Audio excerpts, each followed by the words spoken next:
Okay, so what I wanted to talk about in this episode is the rail system.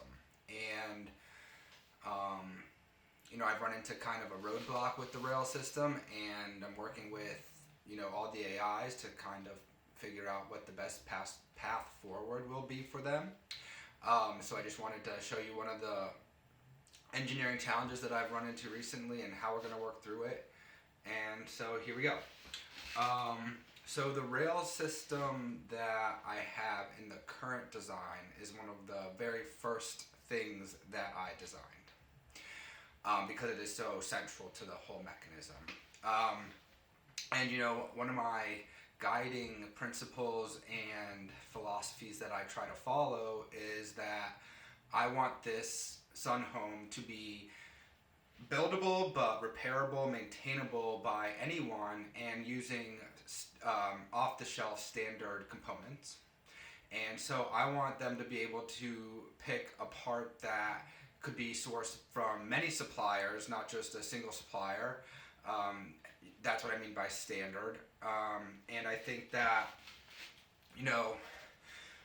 we're in a day and age where everything has become so specialized. I'm trying to bring everything back to being as simple as possible. Throughout the design, I use standard bearings, standard motor parts. All my screws and nuts and shafts are all things that you can just find on McMaster Car, actually. So generally, I was able to follow that philosophy and mentality of using just off-the-shelf parts. That helped in, another big way, in that I didn't have to design every nut and bolt from scratch. I would just go on McMaster Car and download the 3D models that I needed to use. And it was quick to iterate designs. If one part didn't work, I would just go download a different one and try that one. So that brings me back to the rail system. And the rail system is the one exception I made to that rule. And the reason I did that is because there are a lot of different rail systems out there that you can find, but I needed it to be integral into the framing system of the structure. So I figured I would create my own rail and glide mechanism that was exactly what I needed. And I was going to use steel extrusions to accomplish this rail system that I had envisioned.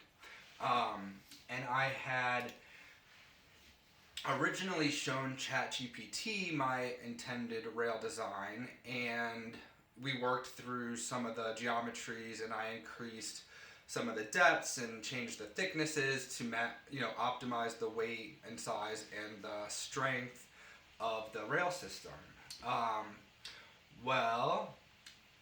I read an article about Claude AI and how sophisticated it is with engineering or business type workflows. So I wanted to give it a shot, and I was really excited to just see what it thought about my extrusions. I kind of thought it might have me change some geometries or add some fillets or change thicknesses, and it turned out that Claude said you can't extrude this at all. Basically, the special tooling that you need, the dies for the extrusion, would be too complex and would wear too fast to be able to make any meaningful production run of the rail system that I had designed. And so I basically had to go back to the drawing board to square one on figuring out, okay, well, what do I do? And, as I said, luckily there are a lot of rail systems out there, but they're really intended for industrial use applications. So like big assembly lines where they're moving bottles down an assembly line at a very fast pace, all the rollers and bearings associated with that. There's a whole ton of options out there for that. But they're not really intended for, my type of implementation where I have a very long slide. It's not, two rollers that are opposing going down a conveyor belt. It's 18 rollers that need to all be synchronized. So there's not really a direct rail system that's designed to do that. And I wanted to show you my original design just so you can see my original thought process and why I started here. and then we will, I did come up with a proposed solution with Claude and then vetted it with ChatGPT, and I think I have an off-the-shelf solution that will work. And that's what I'm going to be implementing over the next few weeks. And I'll hopefully be able to talk through some of the implementation. I'm going to do screen recording as I work so you can kind of see my workflow. But yeah, this is just another example of another big setback, but the reality is I think this will be a major improvement in the long run, not only because the parts will be off the shelf, but I think just the costs associated with changing to off the shelf will be dramatically reduced. I won't need to go through the long process of creating the special tool, and then there's a long lead time associated with the extrusions and a minimum buy order, I think, of like 5,000 pounds, which I don't need anywhere near that many.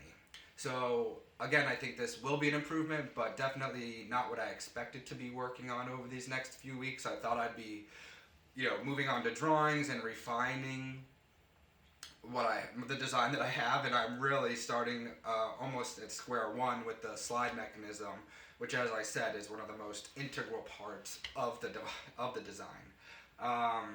So that'll be the next few weeks, and I'll show you how that comes together, and we'll go from there.